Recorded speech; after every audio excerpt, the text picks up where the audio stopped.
Несколько сот наименований мебели на 30 сотках. За 5 лет бизнес, начатый с нуля, сегодня приносит свои плоды в виде прибыли, например. Мебельная фабрика гремит, если не на весь Союз, то на округу точно. Ведь здесь учтено главное правило – сочетание цены и качества. Последнее говорит само за себя. Кадры мы подготовили, а теперь у себя оставляем 20 человек, 250 рабочих мест за счет данного производства существует. Эти люди успешно работают и производят у нас закуп комплектующих материалов.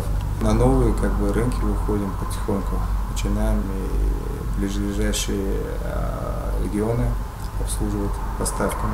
Сегодня власти идут навстречу предпринимателям. В первую очередь это выражается в господдержке. Например, в микрофинансировании, представлении офисных помещений для бизнес-центров и инкубаторов, субсидировании затрат по привлеченным кредитам. Помогает государству получить первоначальный взнос, причем под достаточно низкие проценты. Однако, как и у любой медали, здесь есть и обратная сторона. Государство помогает, но есть и те, кто, как говорится, вставляет палки в колеса. Такие случаи выявляет прокуратура. За истекший период 2015 года выявлено более 3000 нарушений законов, по которым вынесено свыше 2000 актов прокурорского реагирования. Принципиальная позиция прокуратуры республики позволила обеспечить принятие региональных и местных программ развития малого и среднего предпринимательства и их финансирования.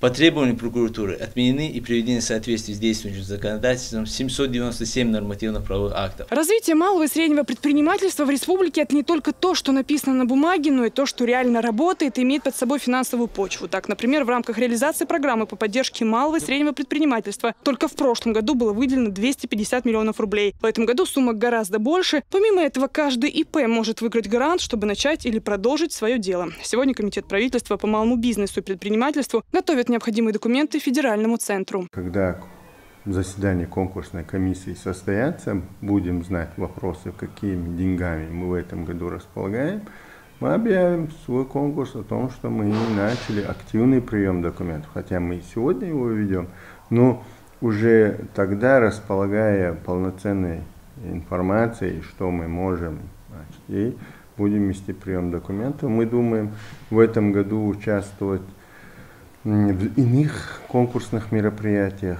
Как рассказывают в профильном комитете, общая сумма выделенных грантов в 1,5 раза больше, чем в предыдущем году. Это значит, что и на руки каждый предприниматель сможет получить больше. По предварительным данным, заявки на грант можно будет подать уже в середине июня. Алевтина Банадыкова, Султан Умаров и Зелим Закаев. Новости.